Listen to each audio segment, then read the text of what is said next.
Hi, my name is Stephen Coward, and this is my presentation. The River Has Teeth: Monsters, Myth, and You in the Florida Everglades. So the origins of this project actually started this past summer when I texted my sister, "Can we go to the Everglades?" And she said, "For sure."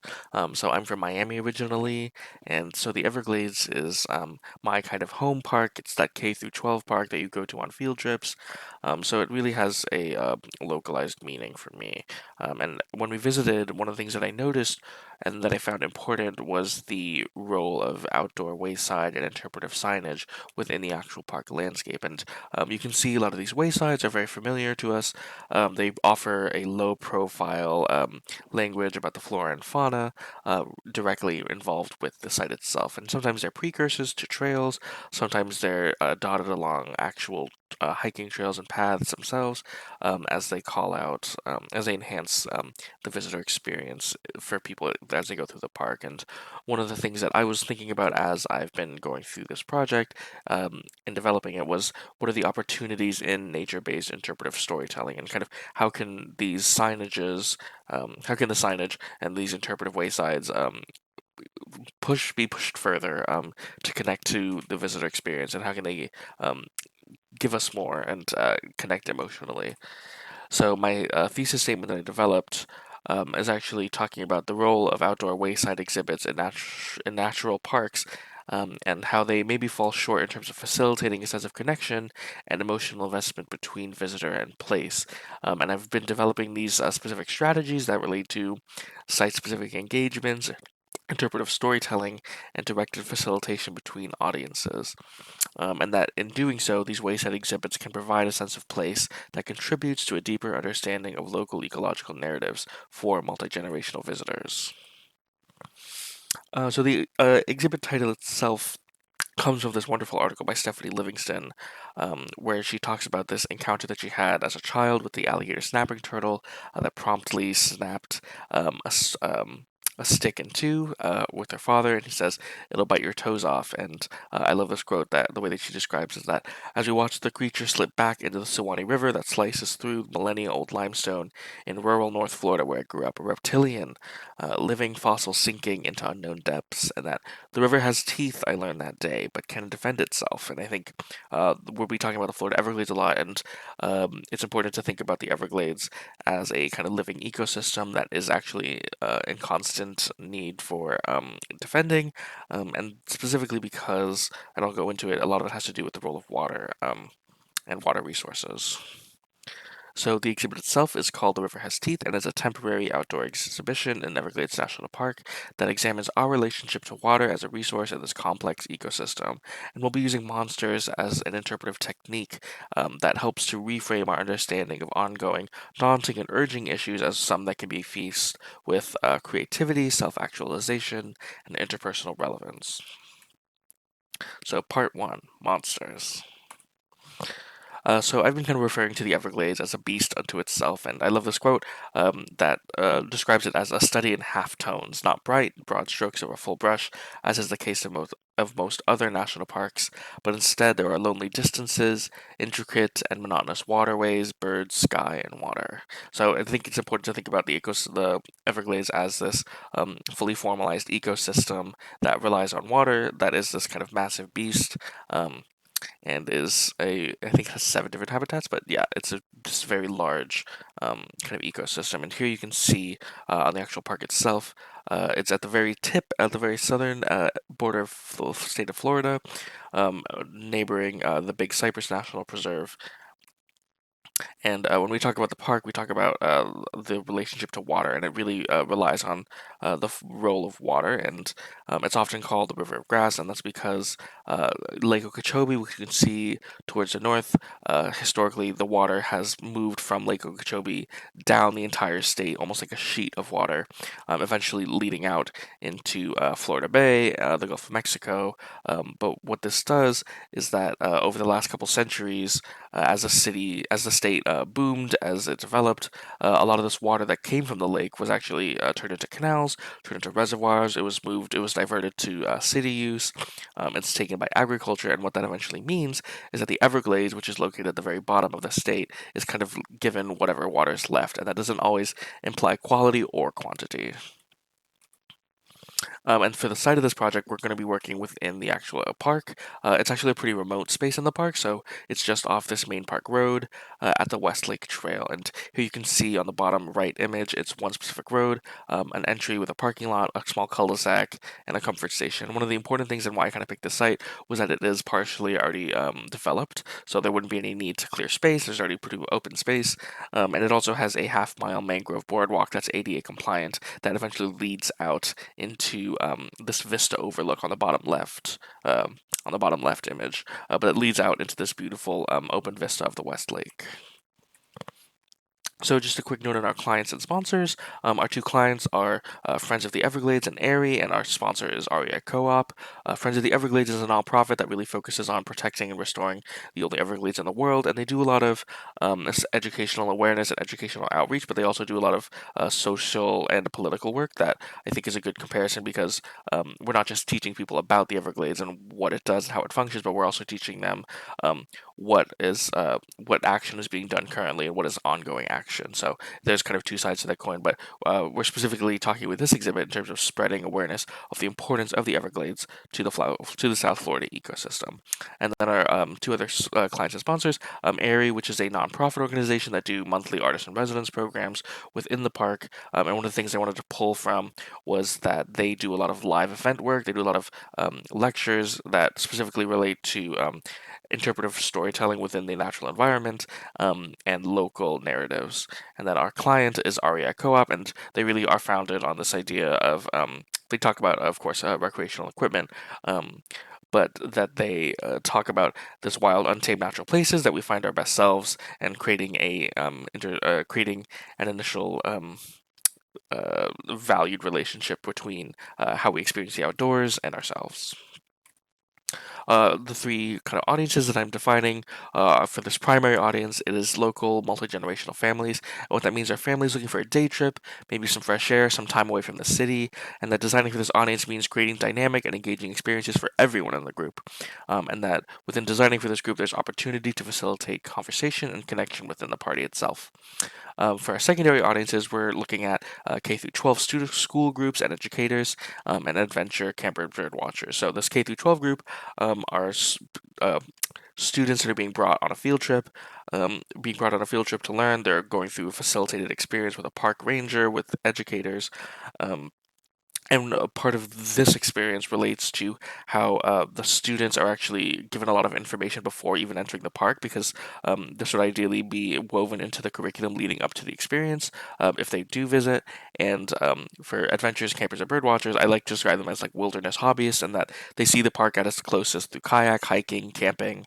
And unlike a typical day trip group, this audience really looks deep into the experience. So they might be looking for more specific things. They might be looking to get more information and looking deeper into the space itself. And for our project goals, I just wanted to outline just creating memorable experience for visitors to form a meaningful connection, and to motivate return visitors in the future. Facilitating shared experiences between multi generational groups, and learning about different ongoing ecological issues affecting the park. So, part two, myth. So these are six collages that I was working with as I've been developing this project.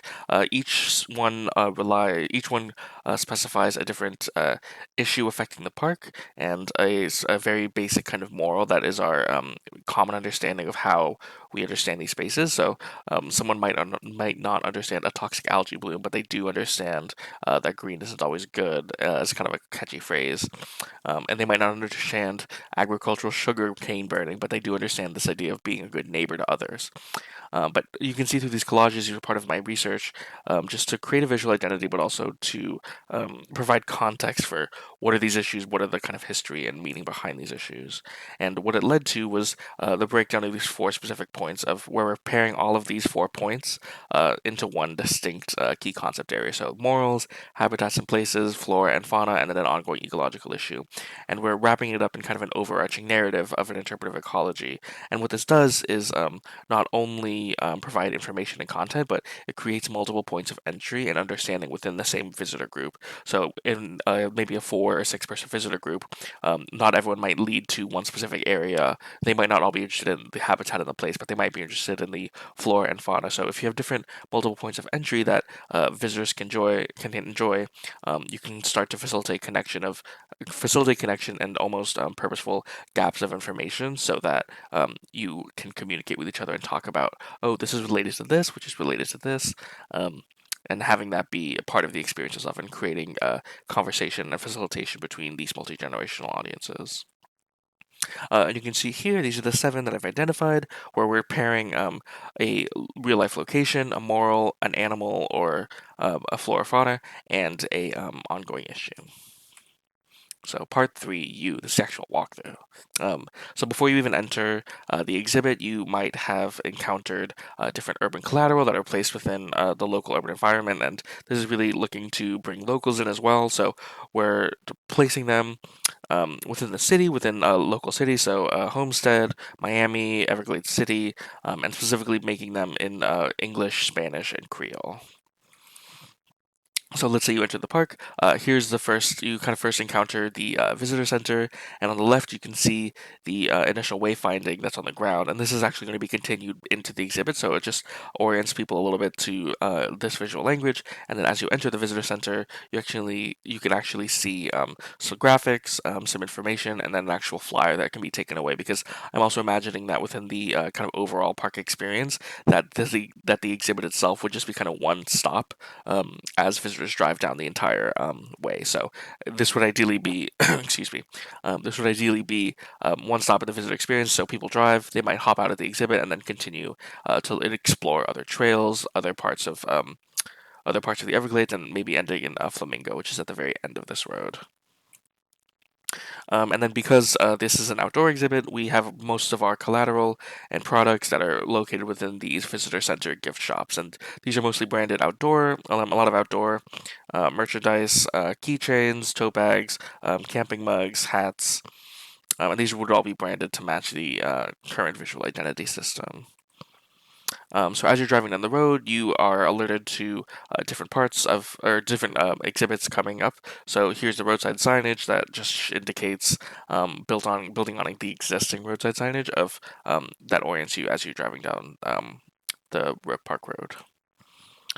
And before I go into the actual exhibit, I just want to read the exhibition narrative, and this is kind of an overlay onto the entire project, but I'll read it right now. Along the mangroves and wetlands of the Florida Everglades, towering creatures emerge from the brackish wilds. The fragile ecosystem hangs in the balance of these guardians, and while some are fierce protectors, others are transformed by the imbalance of dangerous environmental mistreatment. These monsters and beasts embody the beauty and risk facing this threatened ecosystem. In their presence, we are reminded that the Everglades relies on our care and action to restore that balance.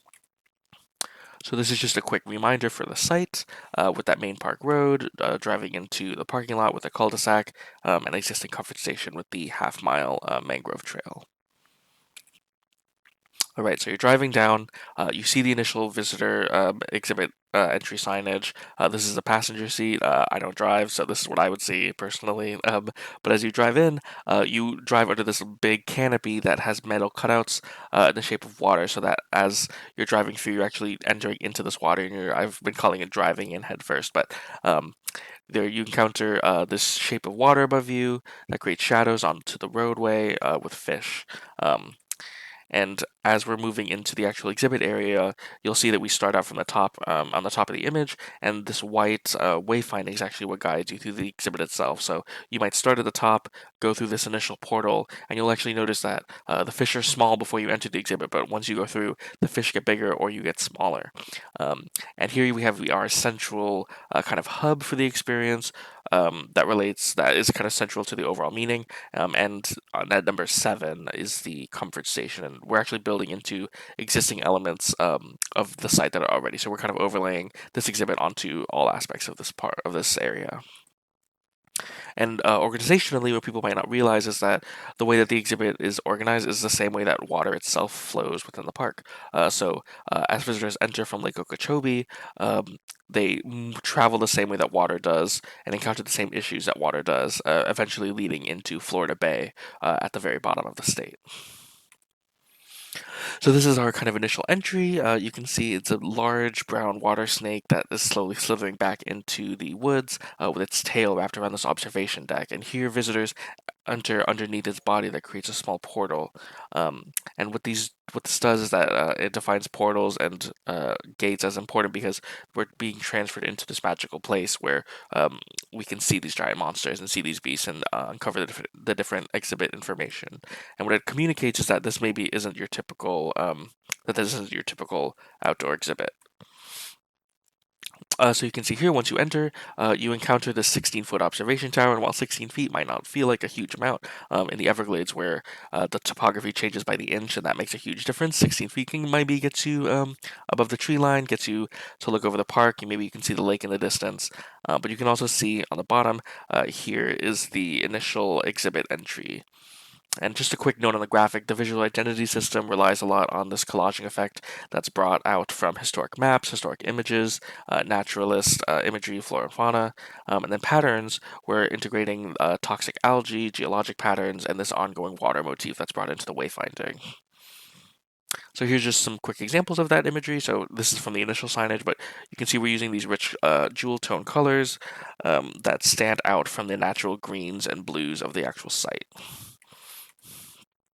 So as you enter the exhibit, you see this big purple alligator, and it's really fun because it's this alligator that just is really kind of central to the entire space, um, and it's scaled in a way that visitors that are children and adults can both use it simultaneously. Because I think I was purposefully looking to scale it in a way that an adult with a child wouldn't want to just kind of sit. I didn't want an adult like sitting off on a bench while a kid played somewhere else. I wanted them to really be able to explore and climb and enjoy this entire space together. So here you can see this big purple fearsome alligator. It's wrapped around the space. You can climb on its head. You can explore different elements of its body as it's wrapped around.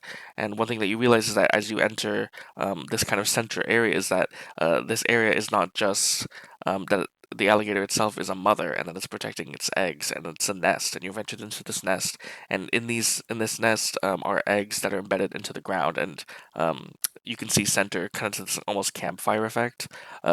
These eggs are embedded with different questions that relate to our relationship to water and water as a sacred resource. And what this also serves as is this area is that it can be used for events, lectures, and can be transformed into kind of a venue of sorts for relating to ongoing park issues.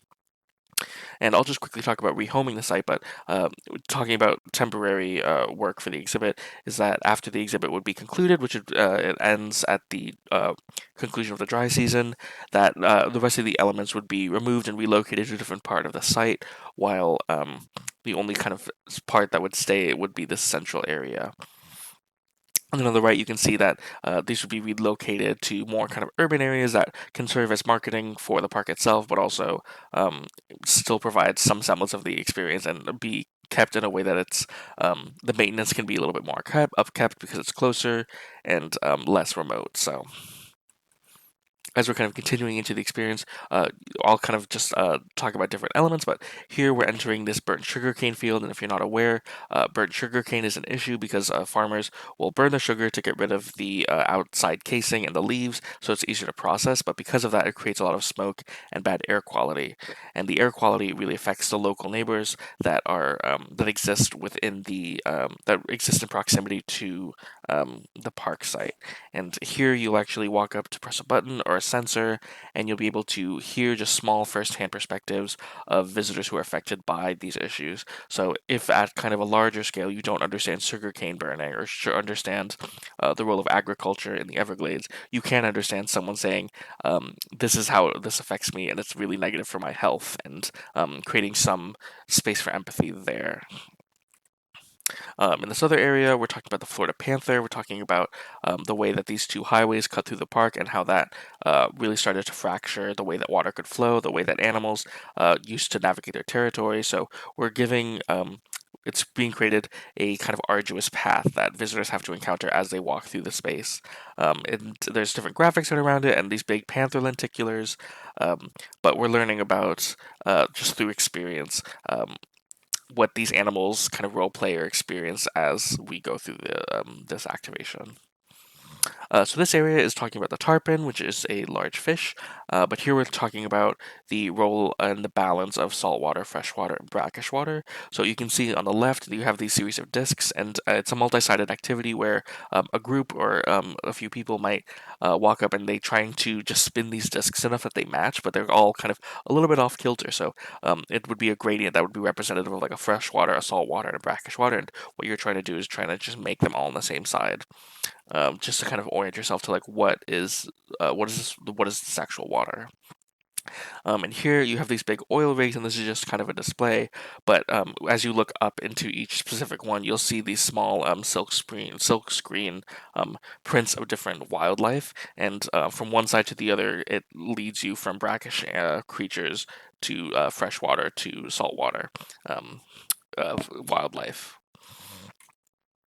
And just a quick note on the content graphics is that while a lot of these elements are really big and really are very large and kind of are really large in the experience, we're developing this series of content graphic rounds. So these are kind of large scale graphics that are placed at each specific key area. And what these do is they provide a lot of supplemental information for visitors who maybe one in you like within this hypothetical group, a child might be looking at the kind of bigger elements, while a parent may be reading more specifically about what the issue is, maybe about what the animal is, and providing opportunity to learn a little bit more just within a really succinct kind of area. And that's where our kind of main content graphics would be throughout the exhibit. Just continuing, this is one of the other areas. This is the anhinga, which is a very large bird. It's a wading bird that opens its wings up to dry off its wings. And here you can see on each wing, we're comparing the historic and the natural flow of the Everglades through this small slot puzzle, so visitors can see the way that water ends up at each location and how that compares. And in the comfort station and the comfort station and boat dock, here we're talking about the role of toxic algae. So you're actually, when you walk into the comfort station, you're actually standing on seagrass, and you have these oppressive toxic algae blocks above you, and these have big questions and mirrors. And what they do is that they provide questions that the questions that are really reflective of like what is the role of water and how is toxic algae a side effect of this kind of big agricultural system, and how agriculture plays a role and how it's all kind of interconnected and for these issues. And at the end of this conversation is our continued graphics, content graphics, but also small viewfinders that look out over the lake, so that visitors can kind of see deeper into what's in front of them. Just a quick note, here's the half-mile trail, and what we're doing is kind of building upon what's actually there currently, which is just small descriptors, just really small kind of plaques. But here we're actually creating different architectural nodes along the trail itself that visitors can navigate, so that they feel like they're not just looking at the mangroves, but almost experiencing it the same way that a fish would, the same way that an animal would. And these would all be placed in proximity to the tree or the type of mangrove that they're actually talking about. So as you encounter a white mangrove tree, you might be walking through a large kind of white node that talks about the white mangrove tree with a canopy embedded with the shape of the actual leaf itself, which is this kind of rounded shape above you, and that creates shadows that would go onto the ground. For the red mangrove, you'd be navigating these like kind of large roots, the same way that a fish would, and you would it would be embedded with interpretive panels, but you would kind of walk through it, and it would be this source of enrichment as you're walking through this boardwalk. And then for the black mangrove, we're dealing with these pneumativores, which are these roots that come out of the ground, almost like fingers. But visitors can walk around these and navigate it so that they can still have the same experience of what these mangroves are doing without having to actually go into the mangroves or touch or affect any of the actual nature or wilderness that's there currently. So after visitors go through this half-mile trail, they end up in this large boardwalk, and it's just kind of like nice vista. And here we just have a bench that's been added that's very calm, and we have different interpretive questions that are placed along the rail. And these are just reflective questions that uh, allow visitors to kind of reflect on how can I protect this ecosystem, what's my role in this environment after having gone through the exhibit, how can I kind of continue this outside of the park and bring this into my daily life. These are just kind of reflective questions that would help visitors begin to think about what is next relative to their experience with the park and their experience with the park and the environment of the Everglades. So as visitors leave, they might be leaving in a group, but as they leave, they're driving out back under this canopy. They're sharing maybe what they learned. Maybe some people learn different things, as just kind of a memorable experience and thinking about this is what we learned. And ideally, as they leave this experience and continue on through the park, they maybe have a better understanding of what maybe affects the park or what is going on in the park. So it's not they have a better understanding of kind of the macro issues affecting it. So this is kind of the ending overlooking of the site, but I think that as visitors leave, they do have this kind of better understanding of the environment and maybe their relationship to it. And I think that at worst, they leave, and in 20 years, they'll ask their parent and say, did we see a big purple alligator in the Everglades, or did I just kind of make that up or something?" But yeah, so thank you.